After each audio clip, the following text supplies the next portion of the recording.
15 anos. 15 anos desde que minha irmã Larissa foi embora com meu marido Caio, deixando seu filho de 5 anos, Enzo, na minha porta com um bilhete dizendo que ele tinha 6 meses de vida. Agora, eles estavam na minha sala de estar, bronzeados e rindo, perguntando onde o pobre garoto morto estava enterrado. A mão bem cuidada de Larissa repousava no ombro de Caio enquanto eles zombavam das minhas roupas simples. Então, a porta da frente se abriu.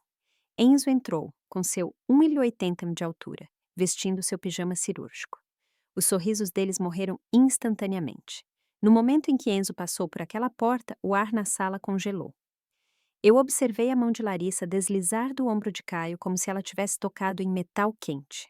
Seu rosto perdeu a cor, passando daquele falso bronzeado do Nordeste para branco como papel em menos de 3 segundos. Caio tropeçou para trás, quase derrubando o abajur na mesinha lateral. Seus olhos ficaram tão arregalados que eu podia ver o branco ao redor das íris. Sua boca abria e fechava como um peixe buscando ar. Isso é impossível. Larissa finalmente conseguiu sussurrar. Sua voz falhou na última sílaba. Ele estava morrendo. O médico disse 6 meses. 6 meses no máximo. Enzo permaneceu perfeitamente imóvel na entrada, ainda com seu pijama cirúrgico azul do hospital. Seu estetoscópio estava pendurado no pescoço. Seu crachá de identificação refletiu a luz da tarde. Dr. Enzo Matos, dizia. Oncologia pediátrica. Ele olhou para Larissa e Caio com olhos que poderiam congelar o próprio inferno. Meu coração batia forte no peito. Senti orgulho e terror ao mesmo tempo. Orgulho do homem que Enzo havia se tornado, apavorada com o que poderia acontecer a seguir. Eu me lembrava daquela noite, 15 anos atrás, como se fosse ontem. A campainha tocou às 23h30 da noite. Abri e encontrei Enzo sentado na minha porta, enrolado em um cobertor fino, tremendo de febre. Sua pele parecia cinzenta. Seus lábios tinham um tom azulado. Ele estava tão magro que eu podia contar suas costelas através do pijama. Ao lado dele havia uma mochila e um envelope com meu nome. Eu agarrei Enzo. Primeiro senti como ele estava quente, como lutava para respirar. Então, abri aquela carta com as mãos trêmulas. Júlia, dizia na caligrafia de Larissa, Enzo tem leucemia. Os médicos dizem 6 meses no máximo. Eu não consigo fazer isso. Não consigo ver meu bebê morrer. Caio e eu estamos indo embora esta noite. Vamos recomeçar em algum lugar novo. Não tente nos encontrar. Não entre em contato conosco. Apenas nos deixe ir. Diga ao Enzo que eu sinto muito. Eu peguei aquela criança queimando em febre e dirigi direto para o pronto-socorro. Os médicos confirmaram. Leucemia linfoblástica aguda. Mas eles disseram algo que a carta de Larissa não mencionou. Disseram que havia esperança. Disseram que com tratamento agressivo ele tinha uma chance de lutar. Os 2 anos seguintes foram um inferno.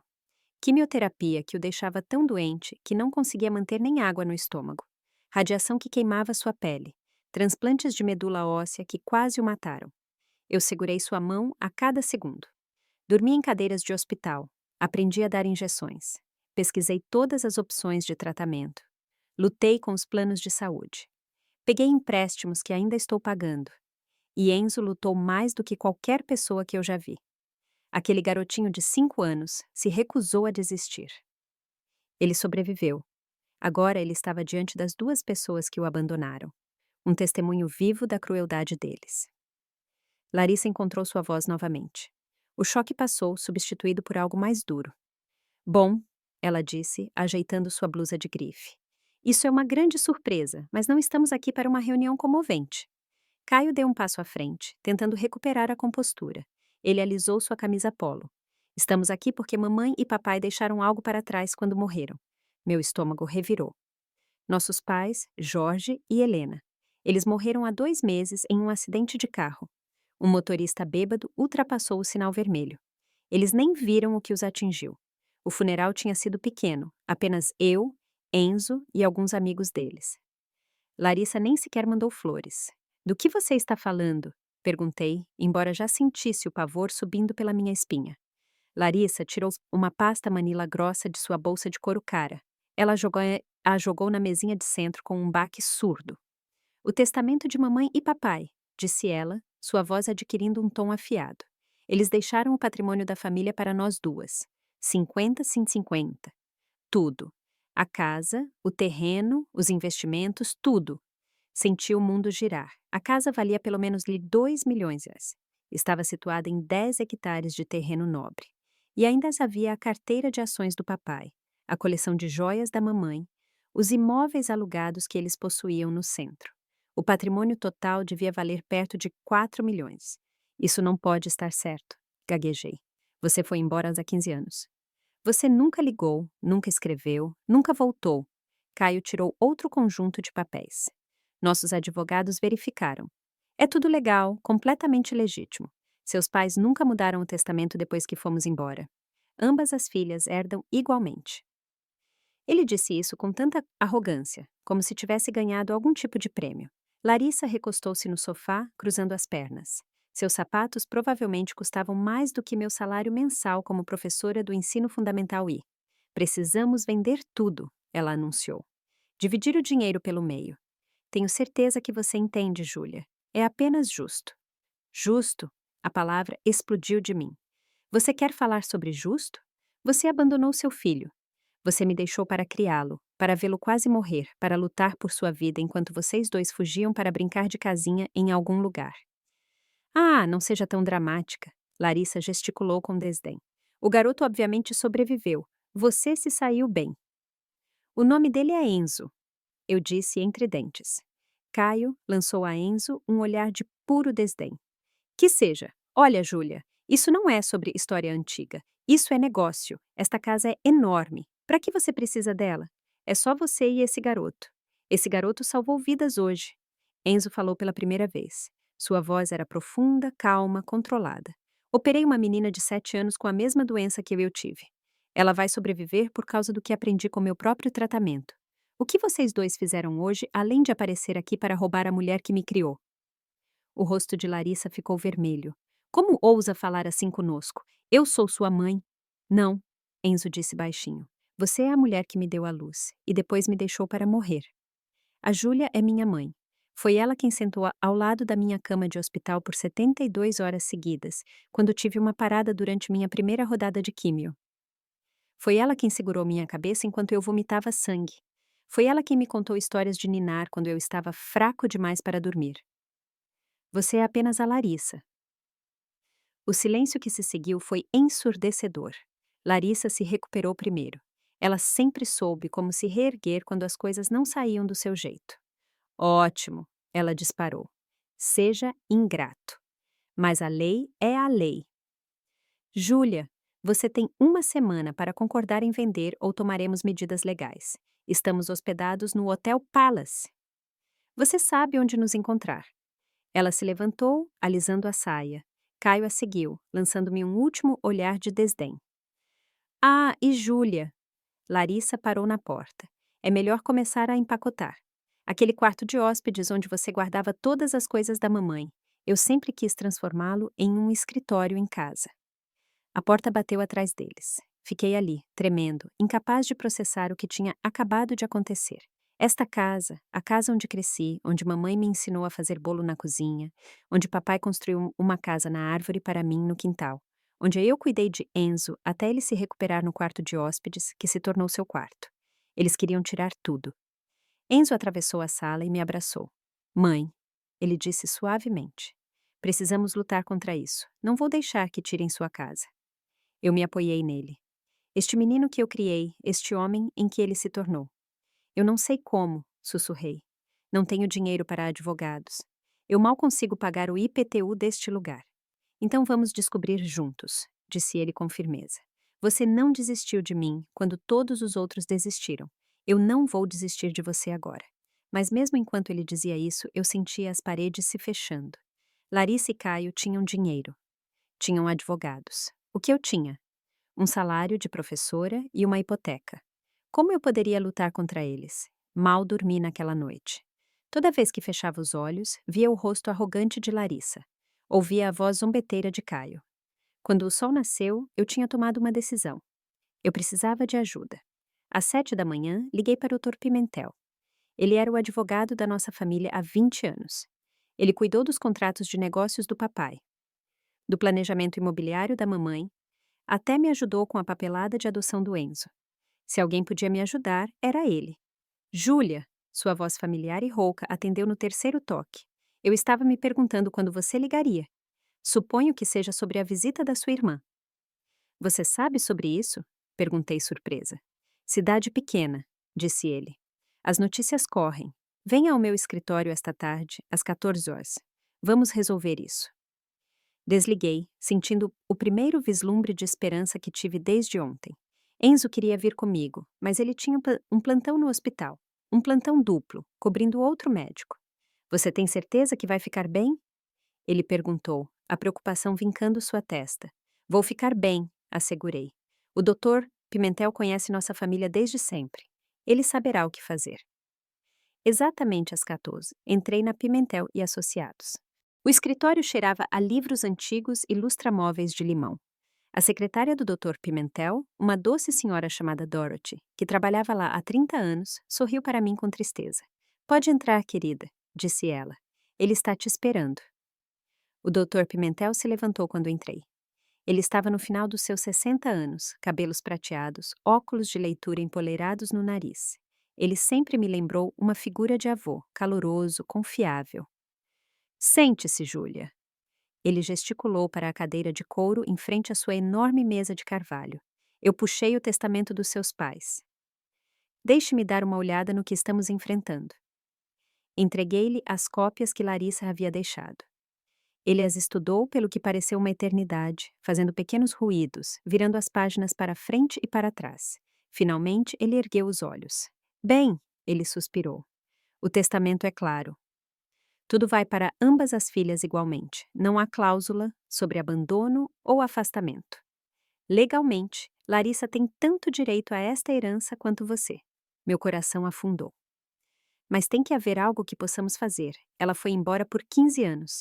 Ela nunca contatou nossos pais. Ela abandonou o próprio filho. Moralmente, você está absolutamente certa, disse o Dr. Pimentel. Mas a lei nem sempre se alinha com a moralidade. No entanto, ele se inclinou para a frente. Pode haver uma maneira de contestar isso. Você poderia argumentar que Larissa perdeu seus direitos de herança ao abandonar a família. Mas, Júlia, tenho que ser honesto com você. É um caso difícil de ganhar e exigiria 1 milhão males para comprar a metade dela do patrimônio. Raj, 1 milhão. Eu ganhava 45 mil reais por ano ensinando na terceira série. Eu tinha talvez a 10 mil em economias. Eu não tenho esse tipo de dinheiro, eu disse, sentindo as lágrimas arderem em meus olhos. Eu sei, disse ele gentilmente. Há uma outra opção. Poderíamos argumentar a questão do abandono no tribunal. Tentar fazer o juiz decidir que Larissa abriu mão de seus direitos quando partiu. É arriscado, no entanto, e pode levar anos. Mas é possível? Perguntei, agarrando-me a esse pequeno fio de esperança. Possível? Ele assentiu. Não provável, mas possível. Deixe-me fazer uma pesquisa. Volte em alguns dias. Vou ver o que consigo preparar. Saí do escritório dele me sentindo um pouco melhor. Não ótima, mas melhor. Pelo menos eu tinha um plano. Pelo menos alguém estava do meu lado. Quando cheguei em casa naquela noite, Enzo já estava lá. Ele tinha saído mais cedo, um olhar no meu rosto, e ele soube que algo estava errado. O que aconteceu? Ele perguntou, me guiando para o sofá. Contei a ele tudo sobre o testamento, sobre o dinheiro que eu não tinha, sobre a sugestão do Dr. Pimentel de lutar com base no abandono. Enzo ouviu atentamente. Quando terminei, sua expressão era preocupada. Algo parece errado, disse ele baixinho. O Dr. Pimentel pareceu normal para você? O que você quer dizer? Não sei. Apenas um sentimento. Ele pegou o celular. Deixe-me fazer uma ligação. Tenho um amigo da faculdade que trabalha na Moraes em Bastos, no centro. Talvez ele possa nos dar uma segunda opinião. Eu não pensei muito sobre isso. Enzo sempre foi minucioso. Era o que o tornava um médico tão bom. 1 hora depois, seu telefone tocou. Enzo atendeu, ouviu por um momento. Então seu rosto ficou completamente branco. Você tem certeza? Ele perguntou. Pausa. Quando? Outra pausa. Quanto? Ele desligou e me encarou com uma expressão que eu nunca tinha visto antes. Raiva misturada com descrença. Mãe, ele disse lentamente. O Dr. Pimentel recebeu uma transferência eletrônica de 50 mil há 3 dias de uma conta pertencente a Caio Moraes. A sala girou. O quê? Meu amigo tem acesso a registros de transações financeiras para casos judiciais. Ele rodou o nome do Pimentel como um favor. Caio o pagou 50 mil dólares logo depois que eles chegaram à cidade. Eu não conseguia respirar. Dr. Pimentel, o homem em quem eu confiava. O homem que esteve no funeral dos meus pais, que me abraçou e disse que tudo ficaria bem. Ele havia sido comprado. Ele está passando informações para a Larissa. Enzo continuou, sua voz dura. Tudo com o que contamos a ele, cada estratégia que bolamos, ele vai entregar direto para eles. Ele está jogando dos dois lados.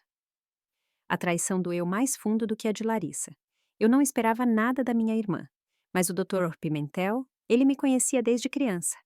Ah, Deus! Sussurrei. Se ele sabe nossos planos, Larissa estará sempre um passo à frente. Enzo me abraçou enquanto eu começava a chorar. Não lágrimas suaves, soluços ásperos e raivosos. Tudo estava desmoronando. Minha irmã queria minha casa. Meu marido havia me traído. Agora, meu próprio advogado estava trabalhando contra mim. Vamos encontrar outro advogado, Enzo disse com firmeza. Um de verdade, alguém em quem possamos confiar. Mas se Pimentel sabe de tudo, de que adiantará? Perguntei entre lágrimas. Larissa vai antecipar cada movimento nosso. O maxilar de Enzo se contraiu. Então não contamos nada ao Pimentel. Cortamos relações com ele completamente. Começamos do zero com alguém novo. Mas mesmo enquanto ele dizia isso, eu sabia que o estrago estava feito. Larissa e Caio tinham seus ganchos cravados fundo. Eles tinham dinheiro, recursos e agora tinham informações privilegiadas sobre como eu planejava lutar contra eles. 2 dias depois, um envelope chegou por um mensageiro. Papel timbrado oficial, um escritório de advocacia que eu não reconheci. Abri com as mãos trêmulas. Era um processo. Larissa não estava esperando a semana que havia prometido. Ela estava me processando agora mesmo para forçar a venda da casa. Os motivos listados fizeram meu sangue gelar. Alegava que eu estava morando sozinha em uma propriedade excessivamente grande, desperdiçando os bens da família. Alegava que eu estava emocionalmente instável após a morte dos meus pais. Incluía até uma carta de um psicólogo que eu nunca conheci, chamado Dr. Hélio Bastos, afirmando que eu havia sido tratada para depressão grave e não era capaz de administrar o patrimônio adequadamente. Era tudo mentira, tudo fabricado, mas estava lá em preto e branco, assinado e autenticado. A audiência estava marcada para dali a 2 semanas. Enzo leu os papéis, seu rosto ficando mais sombrio a cada página. Isso é loucura, disse ele. Você nunca nem viu um terapeuta.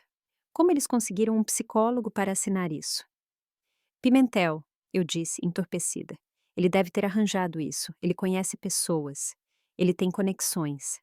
Afundei no sofá, sentindo o último resquício de esperança se esvair. Eles iam vencer. Larissa e Caio iam levar tudo, e não havia nada que eu pudesse fazer para impedi-los. Enzo se ajoelhou na minha frente, pegando minhas mãos. Mãe, me escute. Vou tirar uma folga do hospital. Não importa quanto tempo isso leve, vamos lutar contra isso juntos. Eu prometo a você. Encontraremos um caminho. Você trabalhou tanto para se tornar um médico. Protestei fracamente. Não posso deixar você jogar isso fora por minha causa. Seus olhos eram ferozes. Você salvou minha vida. Você abriu mão de tudo para garantir que eu sobrevivesse. Você pegou empréstimos que ainda está pagando. Você teve 2 empregos para pagar meu tratamento. Agora é minha vez. Agora eu salvo você. Eu queria discutir, mas estava muito cansada, muito quebrada. O que eu podia fazer era me agarrar a ele e rezar para que, de alguma forma, encontrássemos uma saída desse pesadelo. 2 semanas se arrastaram como 2 anos. Enzo nos encontrou um novo advogado, um cara jovem, recém-saído da faculdade de Direito chamado Tiago Dias. Ele era honesto, ansioso e muito mais barato que os tubarões que Larissa havia contratado, mas também era inexperiente. Este era apenas seu terceiro caso. O dia da audiência chegou, cinzento e frio. O vento de novembro soprava no estacionamento do fórum. Eu vesti meu melhor vestido, que comprei em uma liquidação há 6 anos. Larissa apareceu no que parecia ser um terno de grife que provavelmente custou mais que meu carro. A advogada dela era uma mulher chamada doutora Carvalho. Cabelo perfeitamente penteado, uma pasta que gritava dinheiro, um sorriso que mostrava dentes demais. Ela parecia que comia pessoas como eu, no café da manhã. Entramos na sala de audiências. O juiz Amorim presidia. Ele era um homem de aparência severa, na casa dos 50 anos, com mechas grisalhas no cabelo escuro. Doutora Carvalho se levantou e começou sua apresentação. Ela tinha gráficos, tinha documentos financeiros. Ela pintou um quadro de mim como uma mulher solitária e instável, vivendo em uma casa grande demais para uma pessoa. Meritíssimo, disse ela suavemente. Meus clientes não estão tentando prejudicar a senhora Matos. Estão tentando ajudá-la. Ela mora em uma casa de 4 quartos em 10 hectares. Ela ganha 40 mais por ano como professora. Só o IPTU é de 18 mil anuais. Ela está se afogando financeiramente. A coisa responsável, a coisa gentil a se fazer é vender esta propriedade e dividir os lucros para que todos possam seguir em frente com suas vidas. Ela fez tudo parecer tão razoável, tão lógico. Então ela jogou a bomba. Além disso, meritíssimo, temos documentação de que a senhora Matos tem lutado com sua saúde mental desde a morte de seus pais.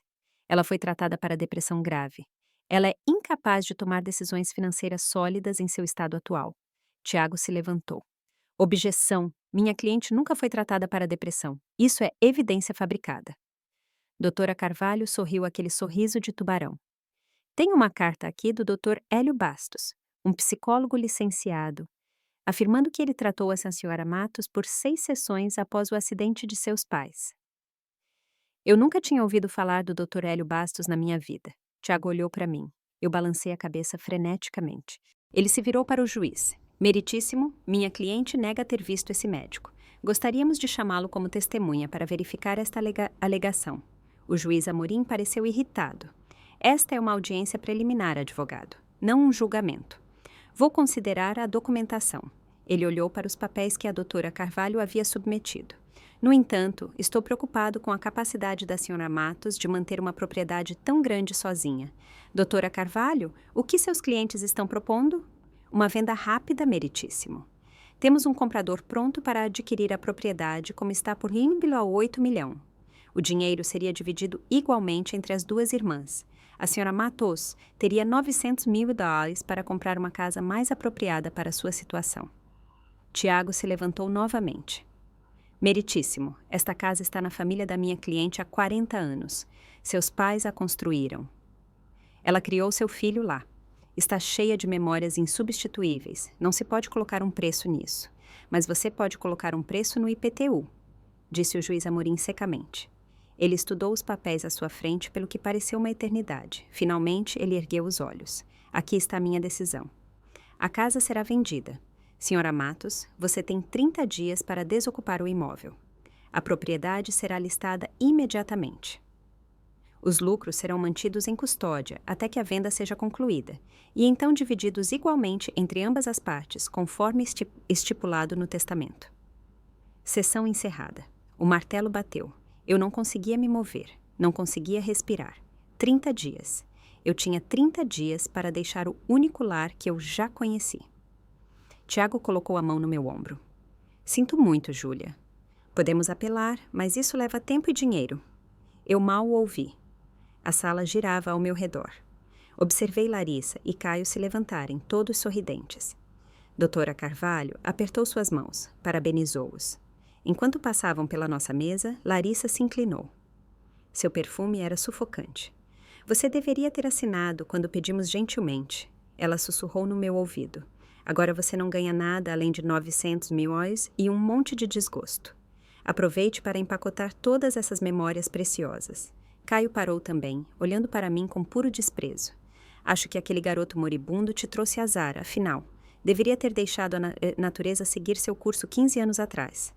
Enzo avançou sobre ele. Tiago e eu agarramos seus braços, o seguramos. Caio riu e se afastou.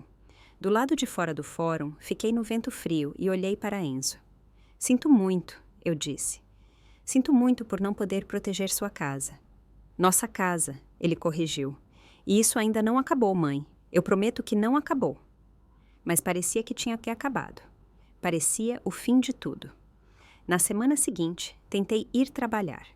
Tentei ensinar meus alunos da terceira série sobre tabuada e compreensão de texto, mas não conseguia me concentrar. Minha mente continuava voltando para casa para empacotar 20 anos de memórias para recomeçar. Na quinta-feira, a diretora Matos me chamou em seu escritório. Ela era uma mulher gentil, geralmente, mas seu rosto estava sério. Júlia, por favor, sente-se. Eu me sentei. Recebi várias queixas de pais, disse ela cuidadosamente. Eles estão preocupados com seu estado mental, sobre se você está apta para ensinar seus filhos agora. Meu estômago despencou. O quê? Aparentemente, houve alguma publicidade sobre seu caso no tribunal. Alguns pais viram artigos online sobre o processo, sobre as alegações de depressão e instabilidade. Eles estão preocupados. Larissa. Isso tinha o dedo de Larissa. Eu nunca fui tratada para depressão, eu disse, ouvindo o desespero em minha voz. E isso foi tudo mentira para o caso judicial. Fabricações completas. A diretora Matos parecia desconfortável. Eu acredito em você, Júlia. Acredito. Mas o conselho escolar está me pressionando. Eles acham que é melhor você tirar uma licença. Apenas até as coisas se acalmarem. Licença remunerada. Ela acrescentou rapidamente. Não estamos te demitindo. Apenas dando um tempo para você lidar com sua situação pessoal. Licença remunerada. Isso parecia bom até você fazer as contas. Professores só recebiam pelos dias que realmente trabalhavam. Licença remunerada significava que eu receberia meu salário pelos dias restantes do período de pagamento atual, cerca de 2 semanas, e depois nada. Eu preciso deste emprego, eu disse baixinho. Eu tenho contas, tenho uma hipoteca. Eu sei, disse ela com simpatia, e seu emprego estará aqui quando você estiver pronta para voltar. Mas agora, o conselho sente que é melhor para todos se você se afastar. Saí do escritório dela atordoada. Sem casa em 30 dias, sem emprego, sem dinheiro entrando. Naquela noite, Enzo me encontrou sentada na sala de estar, no escuro, olhando para o nada. Mãe, ele acendeu a luz, viu meu rosto. O que aconteceu? Contei a ele sobre o emprego, sobre a licença que era realmente uma suspensão, sobre como tudo estava desmoronando. Larissa fez isso, eu disse categoricamente. Ela garantiu que aqueles pais descobrissem sobre o processo. Ela está destruindo minha reputação junto com todo o resto. O rosto de Enzo endureceu. Ele pegou o telefone, fez uma ligação. Detetive Moraes. É Enzo Matos. Preciso contratá-lo. Sim, o investigador particular. Quanto? Ok, quando pode começar? Ele desligou e olhou para mim. Estou usando minhas economias. Vamos descobrir tudo sobre Larissa e Caio. Onde eles estiveram, o que estiveram fazendo. Tem que haver algo que possamos usar. Enzo, você não pode gastar seu dinheiro com isso. É meu dinheiro para gastar, disse ele com firmeza. Além disso, de que adianta o dinheiro se não posso usá-lo para ajudar a pessoa que mais importa para mim? Uma semana depois, o detetive Moraes ligou com seu relatório preliminar. Enzo e eu sentamos à mesa da cozinha enquanto ele colocava o telefone no viva-voz. Vocês estavam certos em suspeitar, disse o detetive. Caio Moraes e Larissa Matos estão falidos, completamente falidos. O quê? Perguntei surpresa. Eles abriram uma startup de tecnologia em Florianópolis. 5 anos atrás, pegaram muito dinheiro emprestado de investidores privados. A empresa faliu há 18 meses. Eles devem mais de 3 milhões e lhes a vários credores. Se não pagarem logo, estão enfrentando acusações de fraude criminal. Tudo se encaixou. Eles não queriam a herança por razões sentimentais ou mesmo ganância. Eles precisavam dela para ficar fora da prisão. Os credores estão ameaçando uma ação judicial, continuou o detetive Moraes. Caio e Larissa têm 30 dias para arranjar pelo menos metade do dinheiro ou enfrentarão o processo. É por isso que eles voltaram agora. Eles estão desesperados. Depois que ele desligou, Enzo e eu ficamos em silêncio. Eles vão tomar sua casa, vendê-la e usar o dinheiro para se salvarem, disse Enzo. Eles não se importam que isso destrua você no processo. Olhei ao redor da cozinha. Os cartões de receita da mamãe na gaveta. A caneca de café do papai na prateleira. As marcas de altura no batente da porta onde medíamos Enzo todos os anos. Acho que sempre soube que Larissa era egoísta. Eu disse lentamente, mas nunca pensei que ela iria tão longe. Pessoas desesperadas fazem coisas terríveis, disse Enzo. Mas agora sabemos a verdade. Sabemos que eles não estão vindo de um lugar de querer o que é justo. Eles estão vindo de um lugar de sobrevivência. Como isso nos ajuda? Perguntei. Ainda não sei, ele admitiu, mas é informação, e informação é poder. Eu queria acreditar nele, mas com 10 dias restantes, até eu ter que me mudar, poder parecia algo que eu nunca tive. Os dias seguintes se misturaram. Comecei a empacotar, encaixotando livros, embrulhando pratos. Cada item que eu guardava parecia um adeus a um pedaço da minha vida. Enzo ajudava quando não estava no hospital. Trabalhávamos principalmente em silêncio. O peso do que estávamos perdendo era pesado demais para palavras. Larissa ligou 2 vezes, sua voz pingando falsa simpatia. Alguma sorte em encontrar um lugar ainda? Ela perguntou. Eu vi um complexo de apartamentos bonitinho na Rua das Flores. Bem acessível, perfeito para alguém com salário de professora. Na segunda vez que ela ligou, ela tinha notícias diferentes.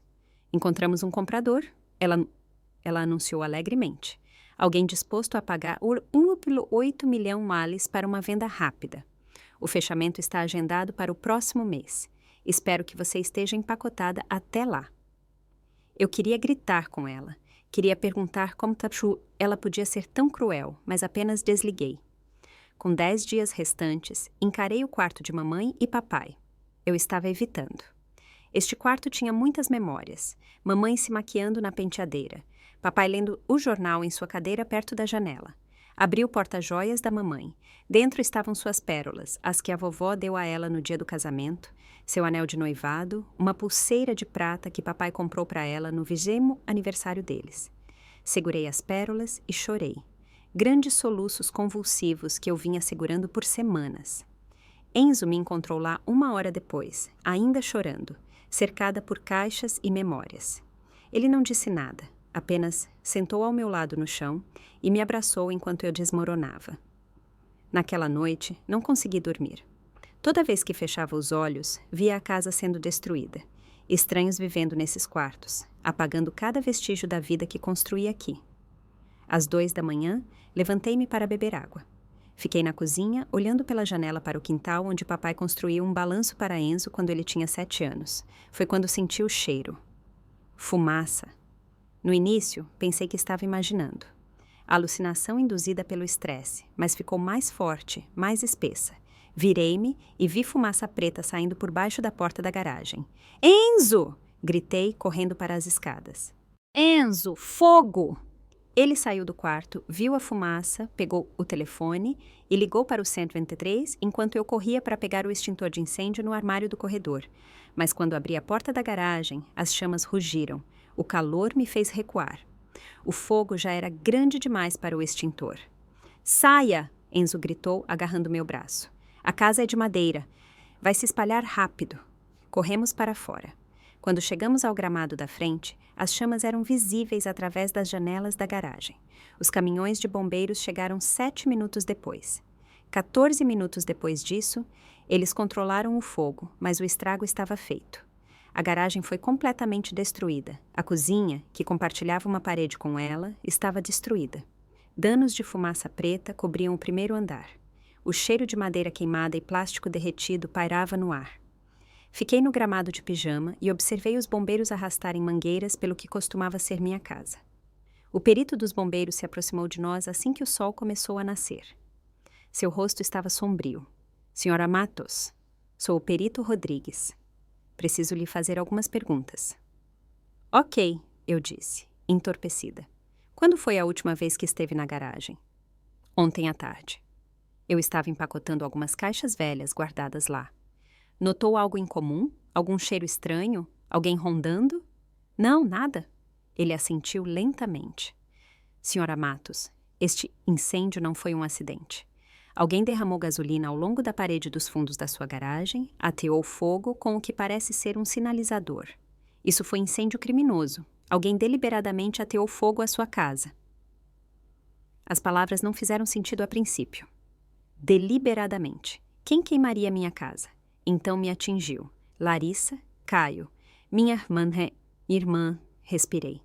Minha irmã e o namorado dela, eles querem vender esta casa. Se estiver danificada, o preço cai. Eles podem vendê-la mais rápido. A expressão do perito Rodrigues não mudou. Você tem alguma prova dessa acusação? Não, mas eles me processaram para forçar a venda. Eles têm me assediado. Eles precisam de dinheiro desesperadamente. Vou precisar das informações de contato deles, disse ele, pegando um caderno. Mas tenho que avisá-la. Acusações como essa são sérias. Se você estiver errada, pode enfrentar consequências legais. Dei a ele o nome do hotel deles. 1 hora depois, Larissa e Caio apareceram. Eles devem ter ouvido sobre o incêndio de alguma forma. Talvez estivessem observando, esperando para ver sua obra. Larissa correu até mim, o rosto uma máscara de preocupação. Oh, meu Deus, Júlia, você está bem? O que aconteceu? Mas seus olhos contavam uma história diferente. Eles brilhavam de satisfação. Caio fez sua melhor expressão de preocupado. Que tragédia! A casa está realmente danificada agora, não é? Ele mal conseguia esconder o sorriso. O perito Rodrigues os observou cuidadosamente. Senhor Moraes, senhora Matos, onde vocês estavam entre 1 hora e 2 horas da manhã? No nosso quarto de hotel, Larissa disse rapidamente. Dormindo. Temos registros do cartão-chave. O hotel pode verificar que não saímos. E eu sabia que sim, porque eles não teriam sido estúpidos o suficiente para fazer isso eles mesmos. Com certeza, quando a polícia verificou, o álibi de Larissa e Caio era perfeito. Eles estiveram no quarto a noite toda. A filmagem de segurança do hotel confirmou. Mas Enzo não acreditou. Naquela tarde, enquanto eu estava sentada em estado de choque no apartamento dele, ele voltou para a casa. A polícia havia partido. O perito tinha terminado sua investigação. Enzo andou pela vizinhança batendo nas portas, perguntando se alguém tinha câmeras de segurança. A senhora Penteado, 3 casas abaixo, tinha. Ela tinha 90 anos e era paranoica com assaltos. Ela tinha câmeras cobrindo sua garagem e parte da rua. Enzo explicou o que aconteceu. A senhora Penteado, que conhecia nossa família há décadas, imediatamente puxou a filmagem. Às 00h53 da manhã, um sedã escuro passou lentamente pela minha casa. À 1h07, um homem de roupas escuras subiu minha entrada de garagem. À 1h23, ele correu de volta para o carro e foi embora. A câmera da senhora Penteado não era de alta definição. O rosto do homem estava escondido por um boné de beisebol, mas Enzo tirou fotos da filmagem com seu celular mesmo assim. Ele enviou as imagens para o detetive Moraes, o investigador particular que ele contratou. 2 horas depois, o detetive ligou de volta. Eu conheço aquela constituição, disse ele. Aquele jeito de andar, aposto dinheiro que é Tony Marçal. Ele trabalhava para a empresa de Caio na Califórnia. Eu entrevistei alguns de seus ex-funcionários. O nome de Tony apareceu. Ele tem ficha, agressão, incêndio criminoso, extorsão. Consegue encontrá-lo? Enzo perguntou. Posso tentar, mas caras como Lutoni sabem como desaparecer. Enzo cavou mais fundo, examinou os registros bancários de Caio, que o detetive Moraes havia obtido por meios legais relacionados à investigação de falência. Lá estava. $5.000 transferidos para uma conta pertencente a Anthony Marçal 3 dias antes do incêndio. Tínhamos a conexão, tínhamos o rastro do dinheiro. Mas quando o detetive Moraes tentou localizar Tony, ele havia sumido. Sem endereço de encaminhamento, telefone desconectado, conta bancária fechada. Naquela noite, Tiago Dias veio ao apartamento de Enzo. Ele olhou para as evidências que reunimos. Isso é bom, disse ele. Muito bom, mas é tudo circunstancial. Temos Caio pagando dinheiro a Tony. Não temos prova de que o dinheiro foi para o incêndio. Tony poderia alegar que era o pagamento de um empréstimo. Precisamos de mais. Precisamos do testemunho de Tony, disse Enzo. Boa sorte para conseguir isso, disse Tiago. Se Caio o pagou para cometer incêndio criminoso, Tony está arriscado a pegar um tempo sério de prisão. Ele não vai falar. Sentei-me lá, ouvindo-os discutir estratégias legais e senti o último resquício de luta se esvair de mim. Larissa e Caio queimaram minha casa. Eles quase mataram Enzo e eu, e iam se safar. No dia seguinte, a advogada deles ligou com uma nova oferta. $1,2 milhões pela casa danificada. Algum investidor disposto a comprá-la como estava, consertá-la e revendê-la. Sua cliente precisa aceitar, disse a da Dra. Carvalho friamente.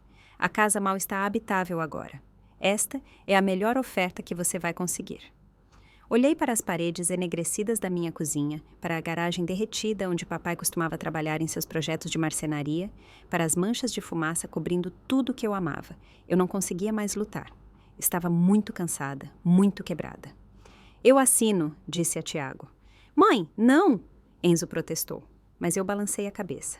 Eles venceram, eles queimaram tudo e venceram. Eu não aguento mais. O rosto de Enzo se contraiu, mas ele não discutiu. Ele apenas me abraçou enquanto eu chorava nas ruínas do único lar que eu já conheci. Naquela noite, Enzo não voltou para a casa do hospital. Adormeci no sofá dele, exausta de chorar, e acordei às 3 da manhã para encontrá-lo sentado à mesa da cozinha, cercado por papéis e seu laptop. O que você está fazendo? Perguntei sonolenta. Ele ergueu os olhos. Seus olhos estavam vermelhos, mas havia algo feroz neles. Algo que eu não via antes. Estive pensando, disse ele, sobre o que você me disse quando eu estava doente. Você se lembra de quando a químio me deixava tão enjoado? Eu queria desistir. Eu me lembrava. Ele tinha 8 anos, vomitava sangue, implorando para eu deixá-lo morrer. Você disse que, às vezes, a única maneira de vencer é fazer seu oponente pensar que já venceu. Deixe-os ficar confortáveis. Deixe-os cometer erros. Não entendo, eu disse. Enzo virou o laptop para mim. Na tela, havia um rascunho de e-mail endereçado a Larissa. Vamos dizer a eles que nos rendemos, disse ele, completamente. Vamos assinar os papéis, concordar com a venda, fazer tudo o que eles querem, fazê-los pensar que venceram. Mas é isso que eu já ia fazer? Eu disse confusa. Não, disse ele. Você ia fazer isso porque desistiu. Estou dizendo para fazermos isso como estratégia. Quando as pessoas pensam que ganharam, ficam descuidadas. Elas celebram, falam demais, é quando as pegamos. Pegá-los como? Ele se inclinou para frente. Larissa e Caio estão desesperados, estão endividados até o pescoço. Eles acabaram de cometer um incêndio criminoso para acelerar a venda da casa. Não estão pensando direito. Se conseguirmos que falem, que admitam o que fizeram, podemos gravar. Isso é ilegal. Eu disse, você não pode gravar pessoas secretamente. Na verdade, neste estado você pode, disse ele. A lei permite. Basta que uma pessoa na conversa saiba que está sendo gravada para ser legal. E eu serei essa pessoa. Eu o encarei. Você quer gravar Larissa e Caio confessando? Não eu, disse ele. Quero gravá-los comemorando, se gabando. Criminosos sempre se gabam quando pensam que estão seguros. Como você chegaria perto o suficiente deles? Ele sorriu. Não foi um sorriso legal. Tenho uma ideia. Mas você tem que confiar em mim e tem que entrar no jogo. Você consegue fazer isso? Pensei em tudo que Larissa e Caio haviam feito. O abandono, as mentiras, o fogo, a destruição sistemática da minha vida. Me diga seu plano, eu disse. Na manhã seguinte, liguei para Larissa. Minha voz estava monótona, derrotada. Não foi difícil fingir. Você venceu, eu disse a ela. Vou assinar o que você quiser. Cansei de lutar. Eu podia ouvir o triunfo em sua voz. Decisão inteligente, Júlia. Finalmente. Encontre-nos no cartório amanhã, às 10. Traga sua identidade. Vamos acabar logo com isso. Tudo bem, eu disse e desliguei. Naquela tarde, Enzo fez sua jogada. Ele descobriu que Larissa e Caio teriam um jantar de comemoração no restaurante do Hotel Palace, naquela noite, celebrando sua vitória. O detetive Moraes tinha conexões no hotel. Às 18 horas, Enzo tinha um uniforme, um crachá e um emprego para a noite. Ele serviria bebidas no bar do hotel. Tem certeza disso? Perguntei a ele enquanto se arrumava. Tenho certeza, disse ele. Ele me mostrou o minúsculo dispositivo de gravação escondido no bolso da camisa. De última geração, pode captar conversas a 5 metros de distância. Ficarei perto da mesa deles. Gravar tudo. Se disserem algo incriminador, teremos. Às 19h30, Larissa e Caio chegaram ao restaurante do hotel. O detetive Moraes havia se posicionado em uma mesa de canto, observando. Eu sentei no carro do lado de fora, nervosa demais para comer, monitorando tudo por mensagens de texto do detetive. Enzo serviu a mesa deles, trouxe vinho, reabasteceu a água, ficou por perto. No início, eles foram cuidadosos, falaram sobre o tempo, sobre seus planos de voltar para Santa Catarina, sobre estarem ansiosos para deixar toda essa bagunça para trás. Mas conforme bebiam mais vinho, pediam uma segunda garrafa, suas guardas baixaram. O detetive Moraes me mandou uma mensagem. Eles estão ficando mais barulhentos, mais relaxados.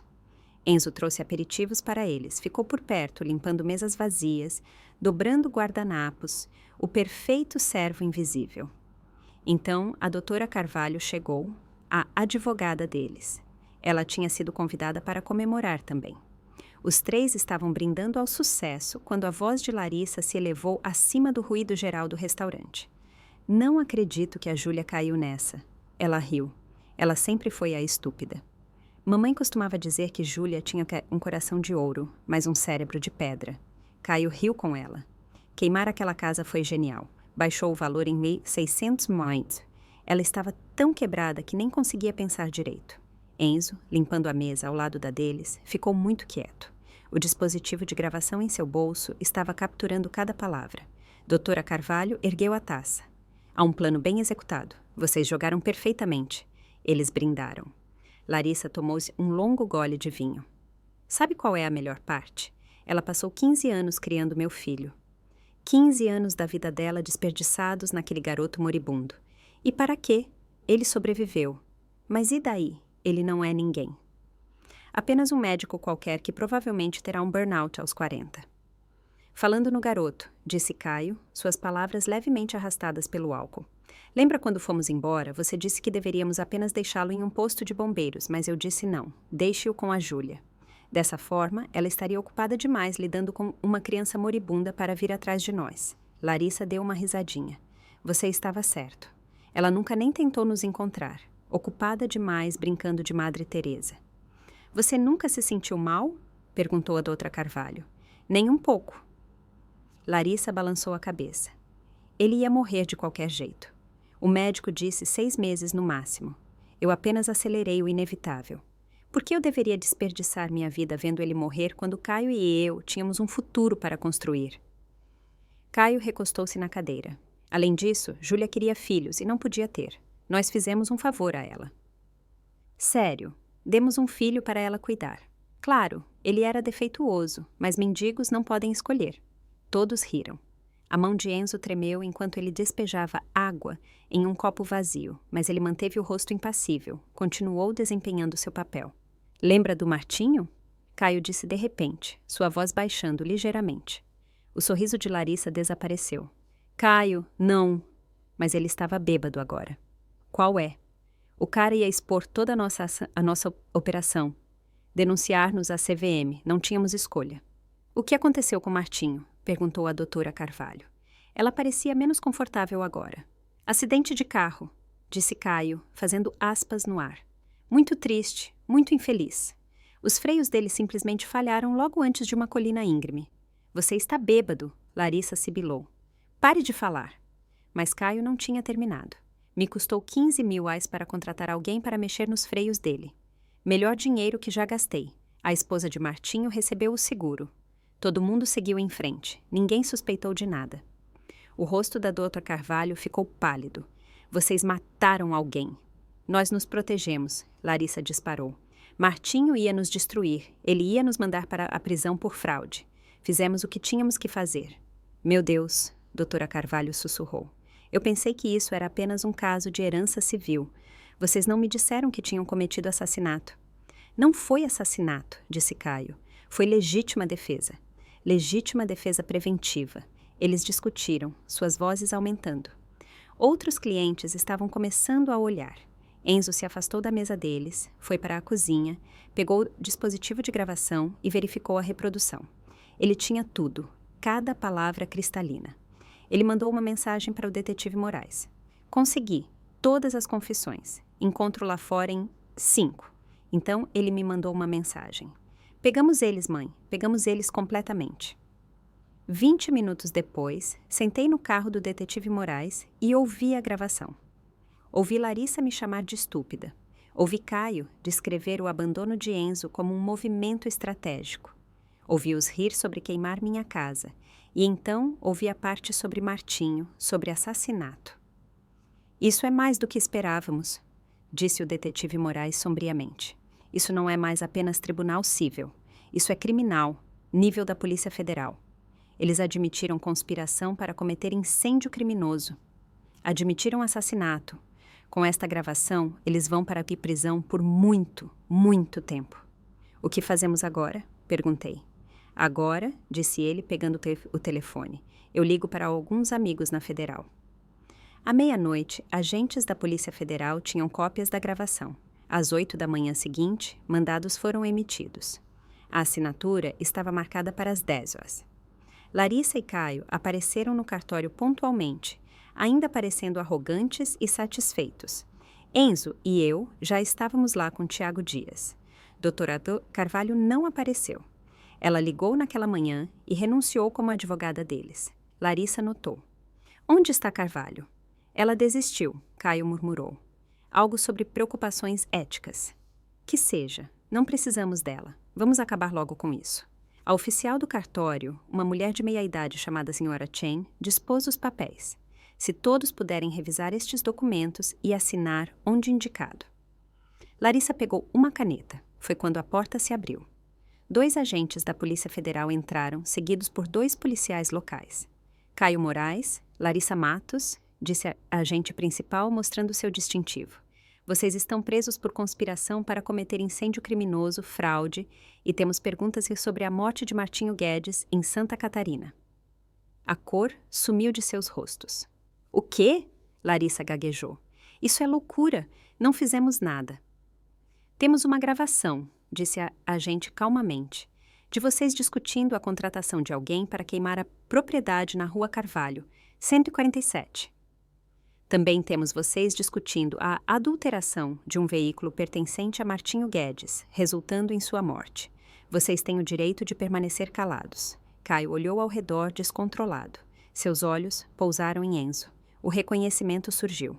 Você, ele respirou. No restaurante você era o garçom. Enzo se levantou. Seu rosto estava frio, duro. Aquele garoto moribundo que você deixou, ele cresceu. Ele se tornou médico e ontem serviu bebidas para vocês enquanto confessavam múltiplos crimes. As pernas de Larissa cederam. Ela teria caído se um dos policiais não tivesse segurado seu braço. Você não pode fazer isso, ela sussurrou. Júlia, por favor. Sou sua irmã. Eu me levantei e olhei nos olhos dela.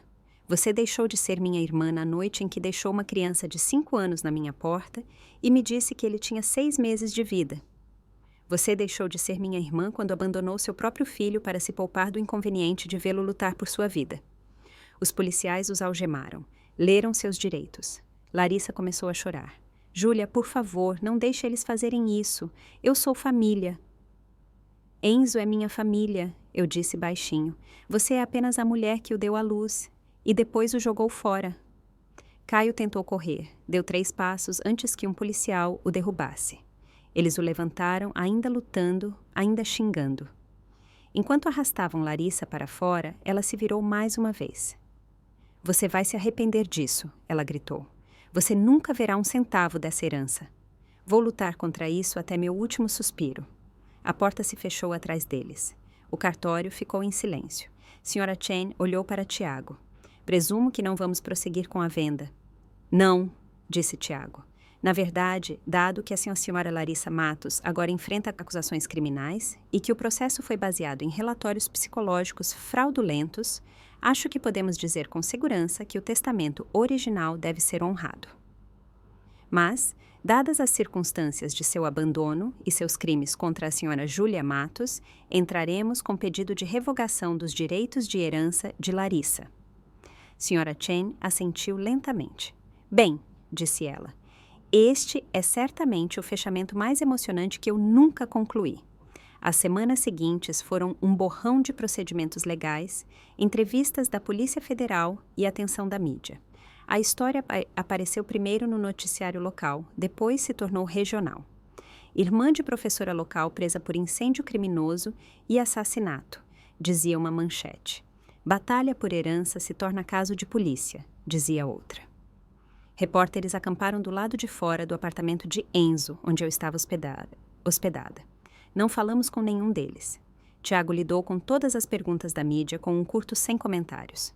A investigação da PF avançou rapidamente com a gravação e os registros financeiros do detetive Moraes mostrando os pagamentos de Caio para Tony Marçal. Eles construíram um caso sólido para o incêndio criminoso. Tony foi encontrado no Mato Grosso e preso. Enfrentando 20 anos por incêndio criminoso, ele fez um acordo. Testemunhou que Caio lhe pagou 10 maus para queimar minha casa. 5 adiantados, 5 depois que estivesse feito.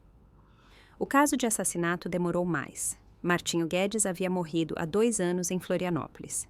A polícia local havia considerado um acidente, mas com a gravação e a pressão da PF, eles reabriram a investigação. Examinaram o carro de Martinho, que estava em um pátio, encontraram evidências de adulteração nos dutos de freio, encontraram uma impressão digital parcial que correspondia a um conhecido associado de Caio. Caio e Larissa tentaram se retratar, alegaram que estavam bêbados, disseram que a gravação foi tirada de contexto. Seus advogados, uma série de defensores públicos, porque não podiam mais pagar por advogados particulares, argumentaram que foi uma armadilha. Mas a gravação por um dos participantes é legal em nosso estado. Enzo não infringiu nenhuma lei. Tudo o que disseram livremente. 6 semanas após a prisão, Larissa e Caio aceitaram acordos judiciais. Caio pegou 20 anos por conspiração para cometer assassinato, incêndio criminoso e fraude. Larissa pegou 15 por ser cúmplice e por seu papel na fraude da herança. Tiago entrou com a papelada para remover Larissa do testamento de nossos pais, com base em seu abandono de Enzo, sua tentativa de fraude e seus crimes contra mim. O juiz aprovou sem hesitação. A casa, danificada, mas ainda de pé, era minha.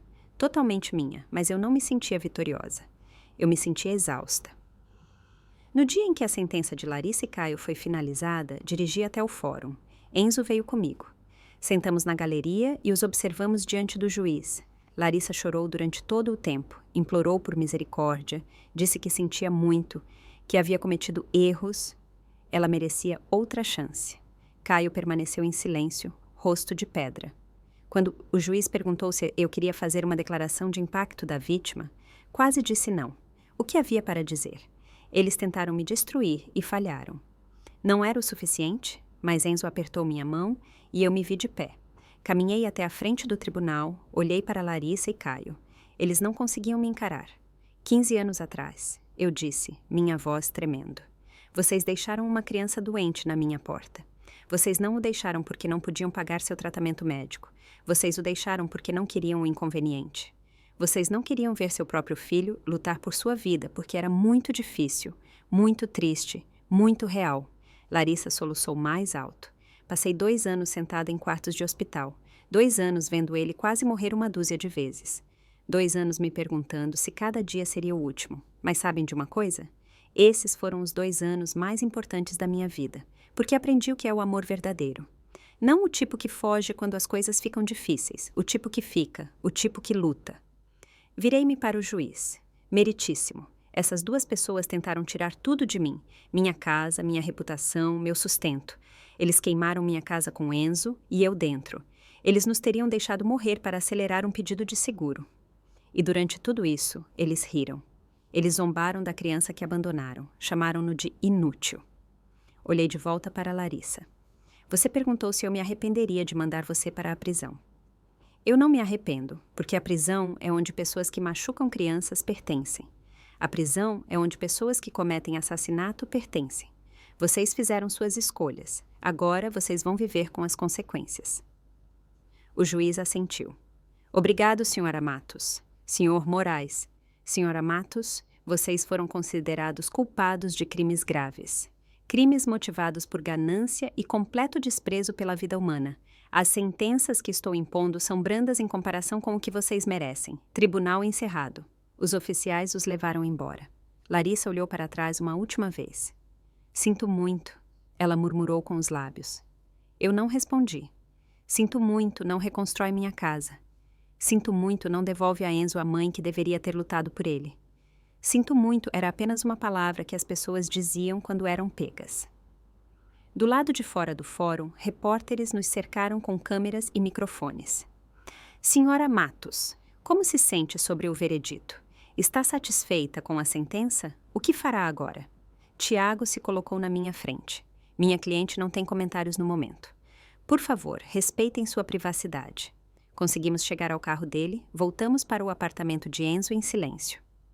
Naquela noite, Enzo e eu sentamos na varanda dele, observando o pôr do sol sobre a cidade. Acabou? Ele disse baixinho. Realmente acabou? Sim, eu disse. Você se sente melhor agora que eles estão na prisão? Pensei sobre isso. Não sei. Pensei que me sentiria aliviada ou vingada, mas só me sinto cansada. Ele colocou o braço em volta dos meus ombros. Isso é normal, mãe. Você está lutando há meses. Seu corpo e mente precisam de tempo para processar tudo. Quando você ficou tão sábio? Perguntei. Eu tive uma boa professora, disse ele, sorrindo. Ficamos sentados lá até as estrelas aparecerem. E pela primeira vez em meses, senti que talvez, possivelmente, as coisas pudessem realmente ficar bem. Na semana seguinte, voltei para casa. O dinheiro do seguro tinha saído, o suficiente para reparar os danos do incêndio, e ainda sobrava. Os empreiteiros já haviam começado a trabalhar. A garagem estava sendo reconstruída, a cozinha estava destruída e pronta para a reforma. Andei pela sala, vendo além da bagunça da construção o que ela seria, meu lar. Realmente meu agora. Não por causa de uma herança dividida com uma irmã que me odiava. Meu porque eu lutei por ele. Porque Enzo e eu nos recusamos a desistir. No quintal, o velho balanço do papai ainda estava lá. Enferrujado agora, mas resistente. Enzo brincou naquele balanço por horas quando era pequeno. Depois das sessões de químio, quando estava se sentindo melhor, eu o empurrava enquanto ele ria e gritava para eu ir mais alto. Sentei-me no balanço agora, sentindo o ranger das velhas correntes. Fechei os olhos e lembrei de dias melhores. Meu telefone tocou. Tiago. Júlia, boas notícias. O tribunal finalizou tudo. A casa é legalmente sua. Sem reivindicações, sem contestações, sem amarras. E tem mais. Seus pais tinham uma apólice de seguro de vida que você não conhecia. Pequena, mas vai ajudar. 50 mil dólares. E com os direitos de herança de Larissa revogados, a metade dela de todo o resto vem para você também. Você está com cerca de 2,5 milhões em ativos totais. E 2,5 milhões. Mais dinheiro do que eu jamais sonhei em ter. Obrigada, Tiago, eu disse, por tudo. De nada, você mereceu. Poucas pessoas teriam continuado lutando como você. Depois que desligamos, sentei-me naquele balanço velho e chorei. Desta vez, não lágrimas tristes. Alívio, alegria, o peso dos últimos meses saindo dos meus ombros. Enzo me encontrou lá 1 hora depois. Ele sentou no outro balanço e balançamos em silêncio confortável, como havíamos feito tantas vezes quando ele era jovem. Mãe, ele disse finalmente, tenho algo para te contar. O quê? O hospital me ofereceu um cargo de chefe de oncologia pediátrica. É uma grande promoção. Mais dinheiro, mais responsabilidade. Enzo, isso é incrível. Tem um porém, ele disse. Eles querem que eu inicie um programa de pesquisa, estude novos tratamentos para a leucemia infantil. Estão me dando um laboratório inteiro, uma equipe, tudo o que preciso para ajudar crianças como eu fui. Isso não é um porém, isso é incrível. O porém, disse ele, é que vou trabalhar muito, longas horas. Não estarei por perto tanto quanto. E eu estava pensando que você precisaria de ajuda para arrumar a casa, se reerguer. Enzo. Eu o interrompi. Você passou os últimos 6 meses colocando sua vida em espera por mim. Este é o seu sonho. Aceite? Eu vou ficar bem. Melhor do que bem. Ele sorriu. Eu esperava que você dissesse isso, porque eu já aceitei. Rimos juntos, balançando naquele velho parquinho e senti algo que não sentia há tanto tempo. Esperança. Esperança real e genuína no futuro. A casa levou 4 meses para ser totalmente reparada. Os empreiteiros reconstruíram a garagem, maior e melhor do que antes. A cozinha ganhou armários novos, eletrodomésticos novos, tudo novo. Os danos da fumaça foram limpos, as paredes repintadas. Era como se o incêndio nunca tivesse acontecido, exceto que agora tudo estava atualizado e modernizado. Voltei a lecionar naquele outono. A diretora Matos me recebeu de braços abertos. Os pais que reclamaram, a maioria deles pediu desculpas quando souberam a verdade sobre os esquemas de Larissa e Caio.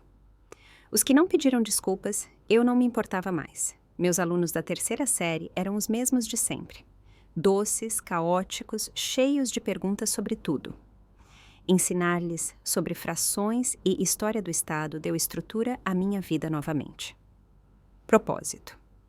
Enzo prosperou em seu novo papel. Seu programa de pesquisa atraiu atenção nacional. Em um ano, sua equipe desenvolveu um novo protocolo para tratar leucemia pediátrica que aumentou as taxas de sobrevivência em 12%. Ele publicou artigos, deu palestras em conferências, salvou vidas.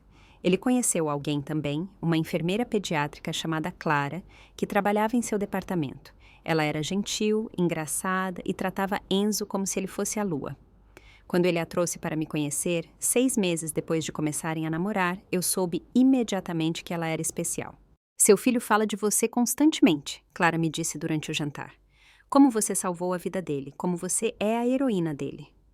Eu não sou uma heroína, eu disse. Sou apenas alguém que amou um garoto que precisava de amor. É isso que faz de você uma heroína, disse ela suavemente. 2 anos depois que Larissa e Caio foram para a prisão, Enzo mudou formalmente seu sobrenome para Matos.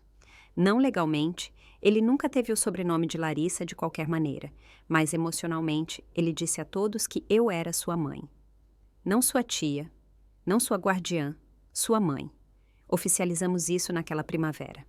Papéis de adoção de adulto. Uma juíza que sorriu ao assiná-los. Enzo tinha 37 anos e eu o estava adotando legalmente. Um pouco tarde, não acha? Brincou a juíza. Antes tarde do que nunca, disse Enzo, apertando minha mão. Larissa me escreveu cartas da prisão. Dezenas delas, implorando por perdão, pedindo para eu visitá-la, querendo saber sobre Enzo. Eu nunca respondi, nunca visitei. Não havia mais nada a dizer. Caio nunca escreveu. Ouvi por Tiago que ele havia se metido em várias brigas na prisão. Sua sentença foi estendida por mau comportamento. Ele seria um homem velho antes de sair. Eu não perdia tempo sentindo pena deles. Eles fizeram suas escolhas. Eles viviam com as consequências. Minha vida seguiu em frente. Eu namorei um pouco, nada sério. Viajei durante as férias de verão, vi partes do país que nunca tinha visitado antes, fiz as pazes com a memória dos meus pais e o legado complicado que eles deixaram. A casa, minha casa, encheu-se de novas memórias. Enzo e Clara se casaram no quintal. A filha deles, minha neta Emma, nasceu 2 anos depois. Segurei aquele bebê e senti meu coração crescer 3 vezes. Emma era a cara de Enzo naquela idade. Mesmos olhos escuros, mesma expressão séria, mas saudável. Tão linda e maravilhosamente saudável. No primeiro aniversário de Emma, fizemos uma festa naquele mesmo quintal. Crianças correndo, adultos rindo, o cheiro de churrasco e bolo de aniversário.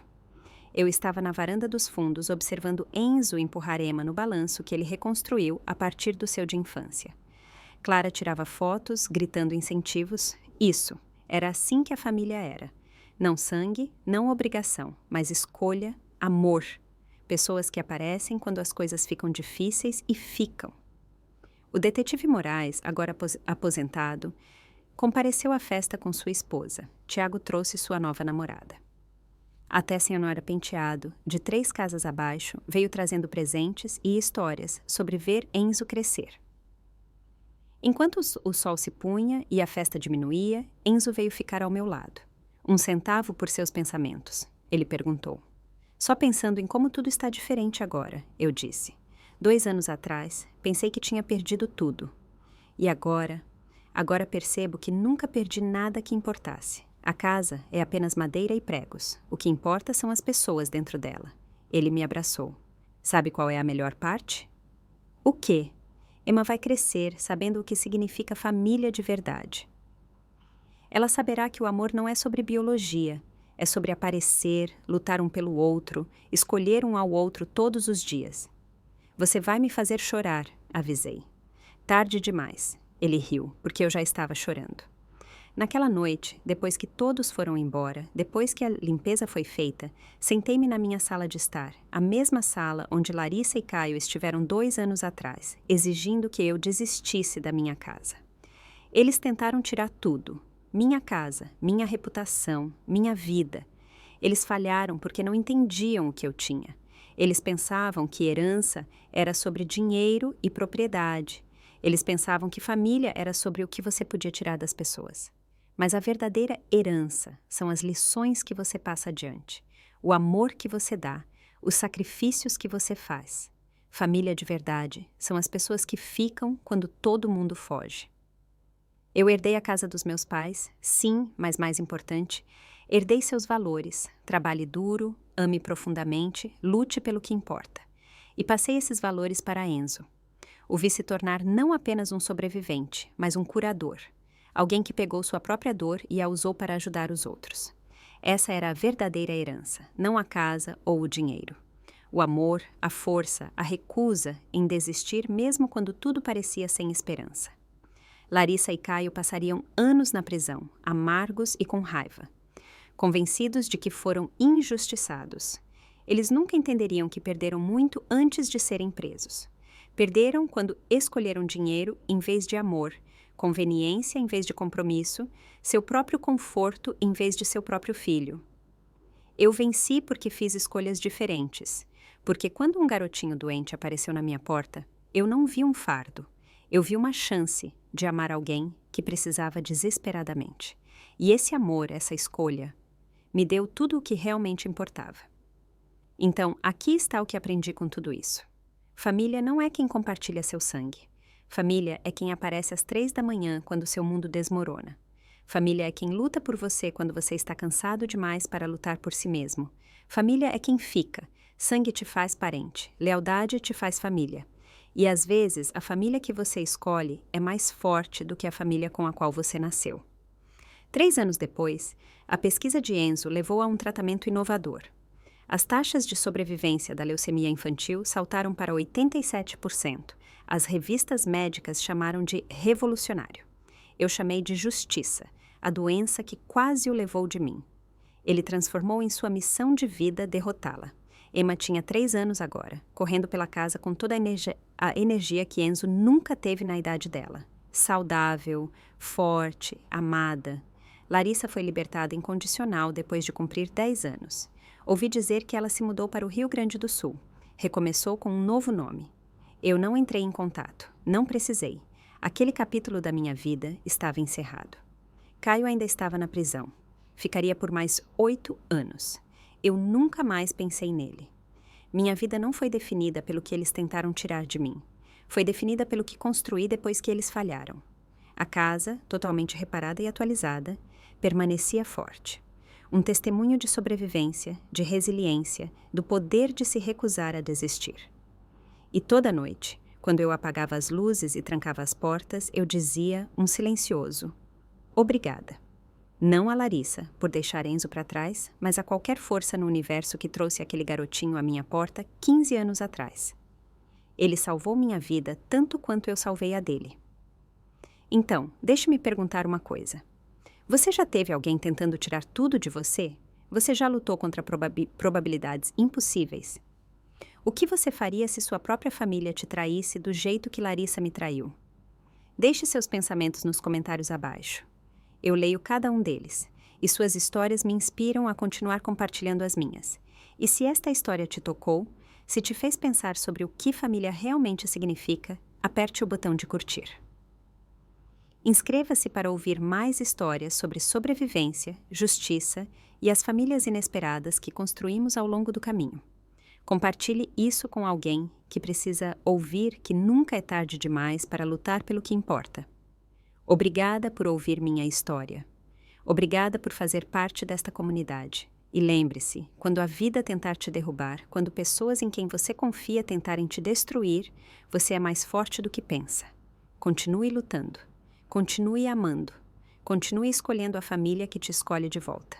Desejo a todos vocês a coragem de se defenderem, a sabedoria de reconhecer o amor verdadeiro quando o encontrarem e a força para se afastarem de pessoas que não os merecem. Até a próxima, cuidem-se e cuidem uns dos outros.